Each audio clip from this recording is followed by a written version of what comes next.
آپ کھڑے ہوئے دیکھ رہے ہیں، کل کو کیا آپ کو میدان میں جا کر کے مسلمان سے ووٹ نہیں لینا ہے؟ کیا ہوگا؟ 10 سال 15 سال ہو گئے ہیں، جمعیت علماء فکر کرتی ہے، کانگریس کو کوئی فکر نہیں ہے۔ کیوں ایسا ہو رہا ہے؟ کہنے لگے تو کیا ہو؟ میں نے کہا میری 2 تجویزیں ہیں۔ ایک کمیٹی بنائیے جس کے اندر دلی کے اندر مسلمان بھی ہو، ہندو بھی ہو، سکھ بھی ہو، مختلف اقلیتوں کے لوگ ہوں جن کو آپ ایماندار سمجھتے ہیں، اور ان کو بیٹھال دیجئے۔ پولیس یا حکومت کی ایجنسیاں جن لوگوں کو پکڑتی ہیں کہ یہ دیش دروہی ہیں اور جو ان کا فائل تیار کرتی ہیں، قبل اس کے کہ اس فائل کی بنیاد پر آپ لوگوں کو گرفتار کریں، پہلے اس کمیٹی کو دے دیں۔ یہ کمیٹی اس کے اوپر غور کرے کہ یہ فائل اس لائق ہے کہ اس کو پکڑا جائے یا نہیں ہے۔ اگر یہ ثابت ہے کہ وہ دیش دروہی ہے، آپ چوراہے پر کھڑے کر کے گولی مار دیں، ہم نہیں آپ سے کہیں گے آپ نے کیوں مارا۔ لیکن اگر یہ کمیٹی کہتی ہے کہ ثبوت اس لائق نہیں ہے، تو آپ اس کو جیل میں بند کر کے اس کی زندگی، اس کی ماں کی زندگی، اس کے باپ کی زندگی، اس کے بچوں کی زندگی، اس کی بیوی کی زندگی کو خراب کریں، یہ چیز کبھی قبول کرنے والی نہیں ہے۔ دوسری چیز، میں نے کہا دوسری چیز میں پیش کرتا ہوں، لوگ پولیس، گورنمنٹ کی ایجنسیاں پکڑ کر جیل میں بند کر دیتی ہیں۔ گواہ، کسی کے گواہ 10 ہیں، کسی کے گواہ پولیس لے کر کے 50 آتی ہے، 100 لاتی ہے، 150، 200، 250، 300 گواہ۔ یہ 300 گواہ پیش ہوتے 10-15 سال ہو جاتے ہیں، گواہ نہیں آتے۔ ملزم لکھنؤ میں ہے، کیس رامپور میں چل رہا ہے، جس تاریخ کے اندر عدالت میں حاضری ہے وہاں سے ہتھ کڑی ڈال کر کے اس کو لاتے ہیں، دن بھر بیٹھا رہتا ہے رامپور میں، شام کو لے کر کے لکھنؤ جاتے ہیں۔ کیوں؟ صاحب گواہ نہیں آیا۔ میں نے کہا کہ گواہوں کو پولیس نے پیش کیا ہے، اس نے فہرست بنائی ہے، آپ پولیس کو ذمہ دار بنائیں، 6 مہینے، سال بھر، 1.5 سال، 2 سال وہ گواہوں کو لے کر کے آئے، یہ پولیس کی ذمہ داری ہے۔ اگر پولیس گواہوں کو نہیں لا پاتی ہے، آپ اس ملزم کو آزاد کر دیجئے، مقدمہ چلائیے، یہ رکشہ چلائے گا اور اپنے مقدمے کو چلائے گا، خرچ پورا کرے گا، اس کو برباد مت کیجیے۔ کہنے لگے اچھا یہ بتاؤ کتنے ملزم ہیں جو جیلوں کے اندر بند ہیں، مجھے اس کی فہرست دو۔ میں نے کہا بہت اچھی بات ہے۔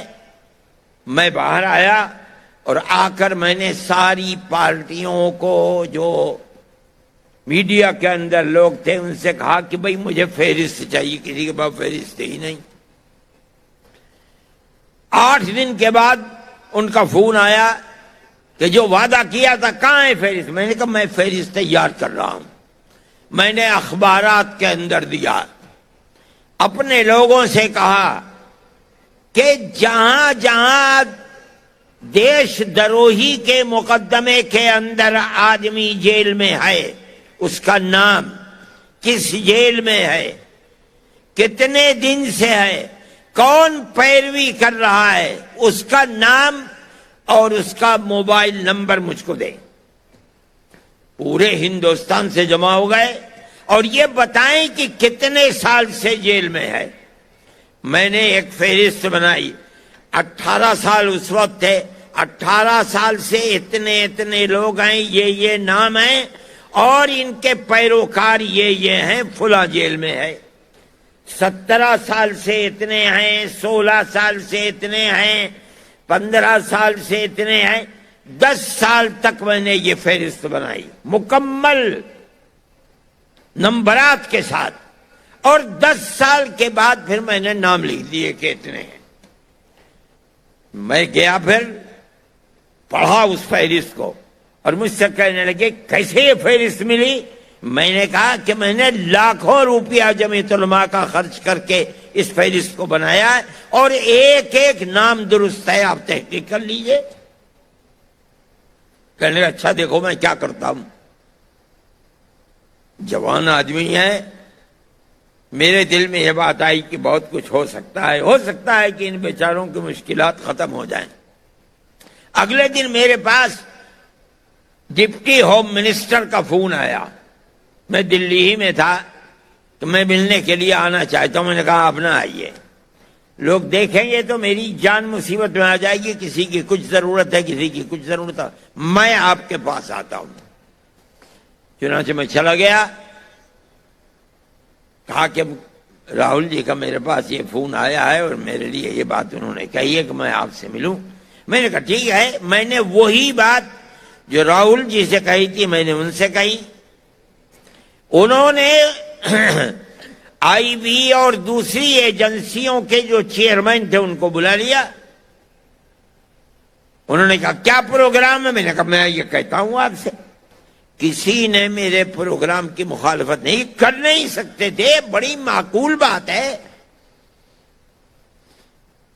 کہنے لگے بہت اچھا، آپ ہمیں موقع دیں۔ میں نے کہا بہت اچھی بات ہے۔ اس کے بعد میری ان کی 2 مرتبہ ملاقات ان کے آفس میں ہوئی، الگ بیٹھ کر کے بات چیت ہوئی۔ میں کہتا ہوں کہ فرقہ پرستی کی وہ طاقت جنہوں نے گاندھی جی کا قتل کیا تھا، یہ کیسے ہو سکتا تھا کہ آج وہ طاقت جو بہت طاقتور ہے وہ کیسے چھوڑ دیتی؟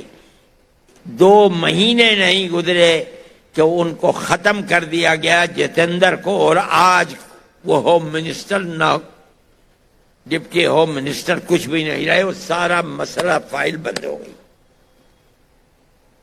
میرے بھائی یہ فرقہ پرستی ہے۔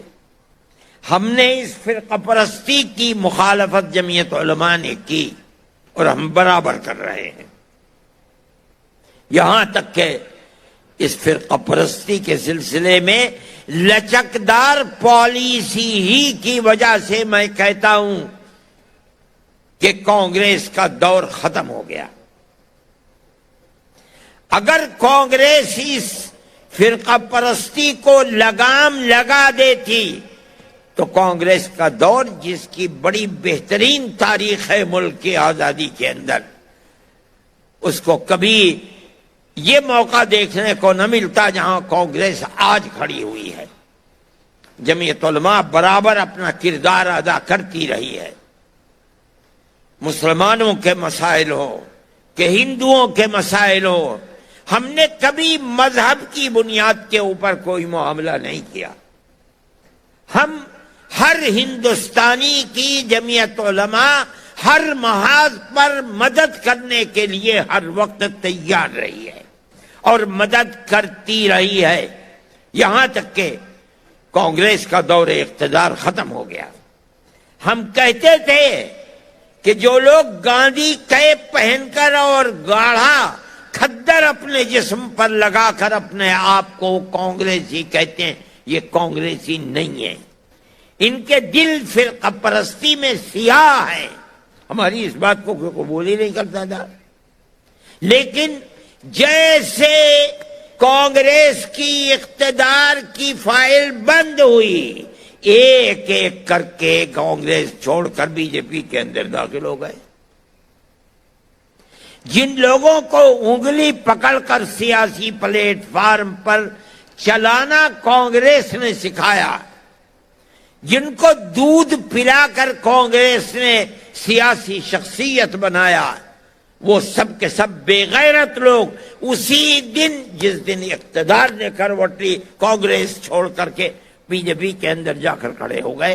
ایسا لگتا تھا کہ نہرو فیملی کے سوا نظریاتی اعتبار سے ملک میں کوئی کانگریسی نہیں ہے۔ یہ اسی لچکدار پالیسی کا نتیجہ ہے۔ اگر وہ پالیسی لچکدار نہ ہوتی فرقہ پرستی کے ناک میں نکیل ڈالنے کے لیے، تو کانگریس کو یہ دن نہ بھگتنا پڑتا، لیکن ایسا ہی ہوا۔ میرے بھائی، میں مختصر بات کہتا ہوں، وقت کم رہ گیا ہے، یہاں تک کہ کانگریس باہر ہو گئی اور کرناٹک کا الیکشن آیا۔ کرناٹک کا پورا الیکشن مسلم نفرت کے اوپر مبنی ہے۔ آپ نے دیکھا ہوگا، پڑھا ہوگا، اخبارات میں دیکھا ہوگا کہ ملک کا اقتدار اعلیٰ بالکل چوٹی پر بیٹھا ہوا آدمی اور نیچے تک ایک ہی راگ، ایک ہی پروگرام بنا کر الیکشن لڑ رہا ہے تاکہ مسلمان ایک طرف ہو جائے، ہندو دوسری طرف ہو جائے، ہندو کا ووٹ ہمیں ملے، ہمیں مسلمان کے ووٹ کی ضرورت نہیں ہے۔ جمعیت علماء دیکھ رہی تھی، ورکرز جمعیت علماء کے اپنا کام کر رہے تھے۔ میں کہتا ہوں یہاں تک کہ انہوں نے اپنے مینیفیسٹو کے اندر یہ بات کہی کہ ہم بجرنگ دل کے اوپر، پاپولر فرنٹ کے اوپر پابندی لگائیں گے۔ ہمیں کوئی فکر نہیں کہ پاپولر فرنٹ کا، پاپولر فرنٹ عمل نہیں ہے، رد عمل ہے۔ اگر بجرنگ دل کی مسلم دشمن پالیسی نہ ہوتی، پاپولر فرنٹ جنم نہ لیتا۔ آپ بجرنگ دل کے اوپر پابندی لگائیے، ہمیں کوئی افسوس نہیں ہے، 100 پاپولر فرنٹ کے اوپر پابندی لگا دیجیے، ملک میں امن تو قائم رہے۔ انہوں نے کہا، لوگ یہ کہتے رہے کہ برا کیا، الیکشن پر اثر پڑے گا، ہم تو خاموش تھے، ہم نے نہیں کہا۔ ہم سمجھتے تھے کہ طاقت ملے گی، مسلمان کو محسوس تو ہوگا کہ کانگریس کو اپنی غلطی کا احساس ہے، ہم کانگریس کی جڑوں کو مضبوط کریں گے۔ میں کہتا ہوں 95 نہیں 98% مسلمان نے کرناٹک کے اندر کانگریس کو ووٹ دیا ہے، اور اس کی بنیاد یہی تھی کہ فرقہ پرستی کا ناگ جو آزاد پھر رہا ہے، کانگریس یہ وعدہ کرتی ہے کہ ہم اس کو ناک میں نکیل ڈالیں گے۔ ہمیں خوشی ہے اس بات کی، اس کا تصور نہیں ہوتا تھا کہ کانگریس اس قوت کے ساتھ آگے آئے گی۔ ہم اس چیز کو مانتے ہیں کہ ہندوستان میں کہیں بھی الیکشن ہو، جو بربادی ہندوستان کے اندر آ رہی ہے، اس بربادی کا تنہا سبب فرقہ پرست ذہنیت ہے۔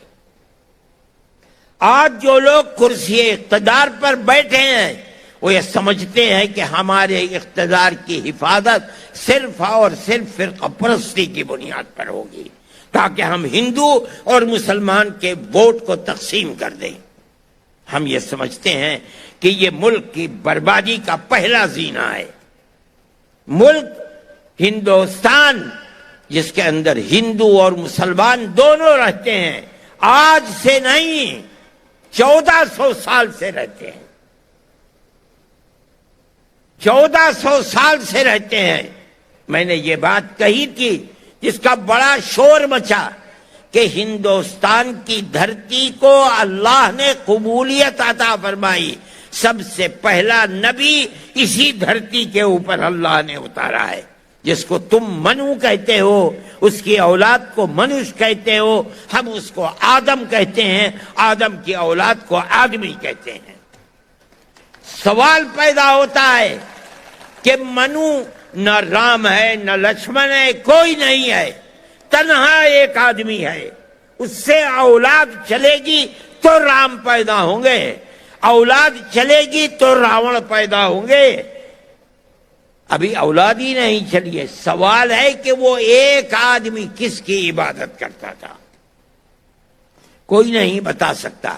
ہمارے پاس اللہ کی کتاب قرآن ہے، وہ ایک اللہ یعنی ایک اوم کی عبادت کرتا تھا۔ میرے پاس پنڈت جی آئے، ابھی 5-7 دن ہوتے ہیں، 10 دن دہرادون کے، اور آ کے کہنے لگے کیسے کہتے ہو کہ اوم اللہ ہے؟ میں نے کہا آپ پنڈت جی ہیں، دھرم کی کتابیں آپ نے پڑھی ہیں، تو خاموش ہو گئے۔ میں اندر گیا اور میں نے یجروید لا کر کے ان کو دکھلائی، اس کا جو سب سے آخری منتر ہے میں نے وہ پڑھ کر ان کو سنایا، بالکل خاموش بیٹھ گئے۔ اوم کے معنی اللہ کے ہیں۔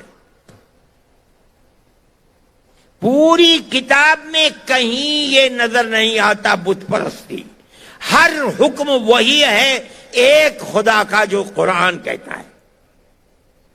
یہ کہاں سے بت پرستی آئی اس کو خدا ہی جانتا ہے۔ خیر یہ موضوع نہیں ہے، لیکن میں کہتا ہوں کہ ہمارا دین، ہمارا عقیدہ، لوگ یہ کہتے ہیں کہ یہ مذہب عرب کا مذہب ہے جسے یہ اپناتے ہیں، نہ وہ اپنے ملک کی تاریخ جانتے ہیں، نہ وہ مذاہب کی اور دھرم کی تاریخ جانتے ہیں۔ نہیں، ہمارا عقیدہ اس ہندوستان کا عقیدہ ہے، بھارت کی دھرتی کا عقیدہ ہے۔ سب سے پہلا نبی یہیں اترا ہے، آپ اسے اوم کہہ دیں، ہم اسے آدم کہتے ہیں، ہے وہی۔ کسی نبی نے کسی بت کی پرستش نہیں کی، جس اللہ کے وہ اپاسک تھے ہم آج اسی اللہ کے اپاسک ہیں۔ یہ ہمارا عقیدہ ہے، اس عقیدے میں کوئی فرق نہیں ہے۔ ہر نبی نے یہی عقیدہ دیا ہے، یہاں تک کہ آخری نبی، ہم بھی انہی کی طرح بت پرستی میں لگے ہوئے تھے۔ کوئی رام کو پوجتا تھا، کوئی راون کو پوجتا تھا، لیکن یہاں تک کہ ہمارے آقا حضرت محمد صلی اللہ علیہ وسلم آئے، انہوں نے سبق دیا اللہ ایک ہے۔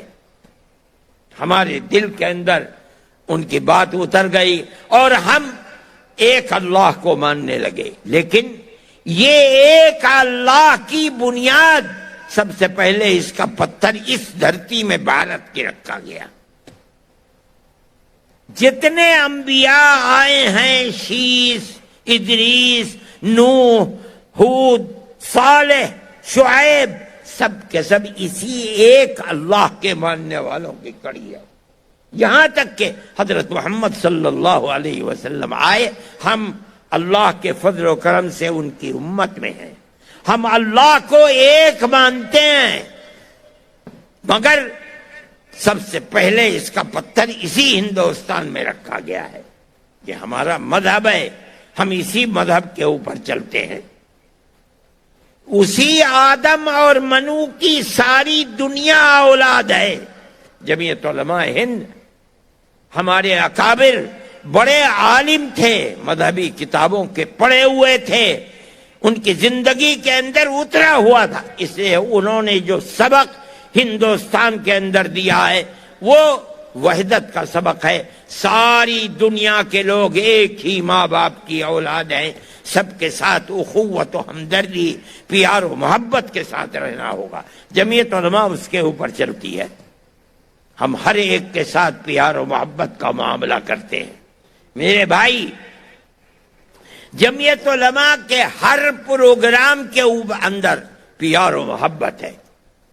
ہم نے اس وقت ایک تحریک چلائی کہ ہم پڑھنے والے بچوں کی مدد کریں گے۔ پہلے 1 کروڑ روپیہ ہم خرچ کرتے تھے، اس مرتبہ ہم نے 2 کروڑ روپیہ خرچ کیا ہے، اور ہم نے درخواستیں منگوائیں۔ ہم نے یہ کہا شرط ہے کہ 70% نمبر ہونے چاہیے، چاہے ہندو ہو چاہے مسلمان۔ ہمارے پاس درخواستیں آ گئیں، ہندو بچوں کی بھی آئی، مسلمان بچوں کی بھی آئی۔ جو ہماری شرط پر اترا، ہم نے مذہب کی بنیاد کے اوپر کوئی تفریق نہیں کی۔ یہ جمعیت علماء کا کردار ہے۔ ہم یہ سمجھتے ہیں کہ ملک فرقہ پرستی کی طرف چل رہا ہے، اور حکومت، آج کی حکومت یہ سمجھتی ہے کہ فرقہ پرستی سے اس کا اقتدار محفوظ رہ سکتا ہے۔ میں یہ کہتا ہوں کہ فرقہ پرستی پر اقتدار محفوظ نہیں رہ سکتا۔ ٹھیک ہے، تم نشے کی گولی کھلا سکتے ہو، چند دن کھلا سکتے ہو، چند سال کھلا سکتے ہو، ہمیشہ نہیں کھلا سکتے۔ کرناٹک نے ثابت کر دیا کہ تم نے جس نظریے کو پیش کیا ہے اس نے اپنی ٹھوکر سے اڑا دیا۔ میں سمجھتا ہوں کہ اوپر والے نے اگر چاہا تو پورے ہندوستان کے دوسرے صوبوں کے اندر اور مرکزی الیکشن کے اندر بھی یہ نظریہ رنگ لا کر رہے گا انشاءاللہ، اور فرقہ پرستی کے ناک میں نکیل پڑے گی، لیکن اسی وقت پڑے گی جبکہ کانگریس اپنے اس نظریے کے اوپر رہے گی جو ملک کی آزادی سے پہلے کا نظریہ تھا۔ لچکدار پالیسی نہیں، بلکہ وہ پالیسی لاؤ جس کو اس الیکشن کے اندر اپنایا ہے۔ کہتے ہو کہ بجرنگ دل اور پاپولر فرنٹ کے اوپر پابندی لگاؤ، اپنے مینیفیسٹو کو زندہ کر کے دکھلاؤ۔ زندہ کرو گے تو کل جو وعدہ کرو گے قوم اس وعدے کو قبول کرے گی، نہیں کرو گے قبول نہیں کرے گی۔ میرے بھائی، یہ ایک نظریہ ہے جمعیت علماء کا، اور جمعیت علماء اس نظریے پر قائم ہے۔ ہم یہ کہتے ہیں کہ جمعیت علماء کے ہر ممبر کو پیار و محبت کے ساتھ اپنی زندگی کو گزارنا چاہیے۔ آپ اپنے دائیں بائیں کو دیکھیں، کون ہے، کیا کر رہا ہے، یہ نہ دیکھیں کہ کون ہندو ہے کون مسلمان ہے۔ جمعیت علماء یہ نہیں کرتی۔ بنگال میں سیلاب آیا، سمندر گھس گیا، ہزاروں مکانات ختم ہو گئے، جو کھیت تھے سمندر کے پانی نے سب کو جلا ڈالا۔ ہم نے کام کیا، ہمارے ایک ایک کیمپ کے اندر 2700 صبح کو کھانا کھاتے تھے، 2700 شام کو کھانا کھاتے تھے۔ لیکن ہم نے کبھی کسی آدمی کو یہ نہیں کہا کہ مسلمان کھائے گا ہندو نہیں کھائے گا، کتنے کھا رہے ہیں یہ بھی نہیں دیکھا۔ ہم نے سب کو کھانا کھلایا۔ پانی ختم ہو گیا، ہم نے نل لگوائے، ایک ایک نل پر، حالانکہ بنگال میں پانی بہت قریب ہے زمین میں، لیکن سب پانی کھارا ہو گیا تھا۔ کئی 100 فٹ نیچے لے جا کر کے پانی میٹھا ملتا تھا۔ ایک ایک نل پر اس وقت 90 ہزار روپیہ خرچ ہوتا تھا۔ ہم نے کہا کوئی بات نہیں ہے، ہمارا کیا، قوم ہمیں دیتی ہے، ایک ہاتھ سے لیتے ہیں دوسرے ہاتھ سے خرچ کر دیتے ہیں۔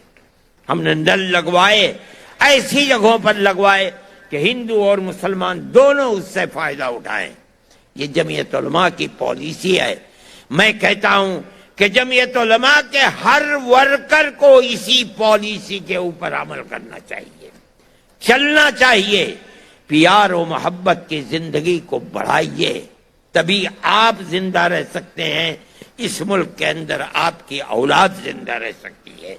اگر آپ بھی اسی طرح سے نفرت کو چلائیں گے جس نفرت کا مظاہرہ کرناٹک میں ناکام کیا گیا ہے، تو ملک برباد ہو جائے گا، ملک کے اندر زندگی نہیں رہے گی۔ جمعیت علماء کی یہ تحریک ہے، جمعیت علماء کا یہ پیغام ہے۔ میں سمجھتا ہوں کہ ملک کے ہر آدمی کو اس پیغام کو اپنانا چاہیے۔ دوسری چیز خاص طریقے پر میں کہتا ہوں، ابھی کسی تقریر کرنے والے نے کہا تھا کہ ارتداد کی ہوا چل رہی ہے، اپنے مذہب کو چھوڑ کر لڑکیاں خاص طور پر جا رہی ہیں۔ ہم یہ سمجھتے ہیں کہ مذہب ایسی چیز نہیں ہے کہ آدمی جس وقت چاہے مذہب کو تبدیل کر دے۔ ہمارا یہ ماننا ہے کہ اگر ماں باپ کو فکر ہے، قوم کو فکر ہے اپنی آنے والی نسل کا، تو اس کو یہ چاہیے کہ اہل ثروت کی کمی نہیں ہے، ایسے اسکول قائم کرو کہ جو لڑکیوں کے الگ ہوں، لڑکوں کے الگ ہوں۔ آپ اگر معیاری اسکول بنائیں گے تو ہندو بھی اپنے بچیوں کو اس مخلوط تعلیم سے نکال کر کے آپ کے اسکول کے اندر بھیجیں گے۔ اور یہ کوئی نئی بات نہیں ہے، ہندوستان کے اندر گورنمنٹ جن اسکولوں کی مدد کرتی ہے یا جو اسکول گورنمنٹ کے بنائے ہوئے ہیں یا یونیورسٹیاں ان کی تعداد تقریباً 43,000 ہے۔ اس کے اندر تقریباً 5واں حصہ ان اسکولوں اور یونیورسٹیوں کا ہے جو تنہا لڑکیوں کے لیے، لڑکے کا داخلہ اس کے اندر نہیں ہوتا ہے۔ آج اگر میں اور آپ بنائیں گے اس طرح کے کالج اور اسکول، اس کے اندر کون سی کوئی تباہی آ جائے گی؟ لیکن مسلمان کا حال یہ ہے کہ وہ شادی بیاہ کے اندر 10-20 کروڑ روپیہ ایک آدمی خرچ کر دیتا ہے، لیکن قوم کی پریشانی کا خیال نہیں کرتا ہے۔ آپ حضرات اس کو اپنی پالیسی بنائیں، لڑکوں کے الگ لڑکیوں کے الگ اسکول بنائیں، ان اسکولوں کے اندر آپ تعلیم دیں، بچے کو یہ بتائیں کہ وہ کس دھرم سے تعلق رکھتا ہے۔ اگر ہندو ہے اس کو وہ بتائیے، اگر مسلمان ہے اس کو وہ بتائیے، اور اس کے بعد اس کو تعلیم دیجیے، مخلوط تعلیم نہیں، تاکہ آپ کی آنے والی نسل محفوظ رہ سکے۔ جمعیت علماء کی اس وقت اس اجلاس میں یہ 2 پروگرام ہیں جن کو آپ کے سامنے پیش کیا جاتا ہے۔ ایک تو آپ نفرت کی سیاست کا مقابلہ اپنے عمل سے کریں، ہندو مسلمان کو دیکھ کر نہیں، انسانیت کی بنیاد پر۔ آپ کھیت میں ہوں تب، دکان میں ہوں تب، بازار میں ہوں تب، اپنے محلے میں ہوں تو جہاں رہیں ان کی غمی کے اندر شریک ہوں، ان کی خوشی کے اندر شریک ہوں، اپنی خوشی کے اندر اپنے اڑوس پڑوس گاؤں اور قصبے کے ان ہندوؤں کو بلائیں جن کے چہرے ظاہر ہیں، اور ان کی غمی کے اندر آپ شریک ہوں، مبارکبادی دیں خوشی میں، غمی میں جا کر تعزیت کریں، اور اپنی خوشی کے اندر ان کو بلائیں۔ یہ طریقہ آپ کا اس نفرت کی سیاست کا مقابلہ کرے گا جس کو اقتدار کی بنیاد کے اوپر دنیا چلا رہی ہے۔ ہم سمجھتے ہیں کہ اگر وہ اسی طرح چلتی رہی، خدا نہ خواستہ اور نہیں چلے گی انشاءاللہ، اگر چلے گی خدا نہ خواستہ ملک برباد ہو جائے گا، تباہ ہو جائے گا۔ جمعیت علماء انہی بنیادوں کو آپ کے سامنے پیش کرتی ہے۔ آپ حضرات آئے، شریک ہوئے، میں اور میرے ساتھی آپ کا شکر ادا کرتے ہیں، شکریہ پیش کرتے ہیں، اور جس پروگرام کو آپ کے سامنے رکھا گیا ہے آپ ہر جگہ اس پروگرام کو چلانے کی کوشش کریں، اور چلانے والے چلا بھی رہے ہیں۔ انشاءاللہ یہ پروگرام خود آپ کی اور آپ کی اولاد کے لیے عزت و آبرو کا سبب بنے گا اور فتنے سے آپ کو دور رکھے گا۔ وآخر دعوانا ان الحمد للہ رب العالمین۔ اللہم انا نشہدک انت اللہ لا الہ الا انت، انت الاحد الصمد الذي لم يلد ولم يولد ولم يكن له كفوا احد۔ اللهم صل على سيدنا عبدك ورسولك محمد النبي الأمي وعلى آله وأصحابه وأهل بيته وبارك وسلم كما تحب وترضى عدد ما تحب وترضى۔ اے اللہ ہمارے اس اجتماع کو قبول فرما، اے پروردگار جو لوگ یہاں جمع ہیں ان کی نصرت فرما، اے پروردگار جمعیت علماء نے جو پروگرام پیش کیا ہے ہمیں اس پروگرام پر عمل کرنے کی توفیق عطا فرما۔ اے اللہ اس ملک کے اندر پیار و محبت، اخوت و ہمدردی کو پیدا فرما، مضبوط فرما۔ اے پروردگار جو لوگ نفرت کے بیج بو رہے ہیں اور ملک میں نفرت کو پیدا کر رہے ہیں، اے اللہ انہیں خائب و خاسر فرما۔ ہماری پیار و محبت کی قدیم تاریخ جو ہزاروں سال پرانی تاریخ ہے، جس کی وجہ سے ہم گاؤں در گاؤں، شہر در شہر ایک دوسرے کے ساتھ رہتے ہیں، اے اللہ اس نظریے کو مضبوط سے مضبوط تر فرما۔ اے پروردگار ہمارے ملک کے اندر سب کو پیار و محبت کا عادی بنا، خیر و برکت عطا فرما، رزق حلال عطا فرما، شرور و فتن سے محفوظ و مامون فرما۔ اے پروردگار جو بیمار ہیں ان کی بیماری سے شفا عطا فرما، جو کاروبار کی پریشانیوں میں ہیں ان کی پریشانی کو دور فرما۔ اے اللہ ہمارے مذہبی مقامات کی حفاظت فرما، ہمارے مدرسوں کی حفاظت فرما۔ اے پروردگار جو جماعتیں دین کا کام کر رہی ہیں ان کی حفاظت فرما۔ اے پروردگار ہماری دنیا کو بھی آباد فرما، ہماری آخرت کو بھی آباد فرما۔ جمعیت علماء اور ہر دینی جماعت کی حفاظت فرما، ہمارے پروگراموں کی حفاظت فرما۔ اے پروردگار جب وقت آئے تو اے اللہ ہمیں حسن خاتمہ میسر فرما، اور میدان محشر میں جناب رسول اللہ صلی اللہ علیہ وسلم کی شفاعت میسر فرما۔ جمعیت کے اس اجلاس کے لیے جنہوں نے جس طرح سے کام کیا ہے اے اللہ ان کی خدمت کو قبول فرما، اور جمعیت کے پروگراموں کو مضبوط سے مضبوط تر فرما۔ وصلی اللہ تعالی علی خیر خلقہ سیدنا محمد وعلی آلہ واصحابہ اجمعین۔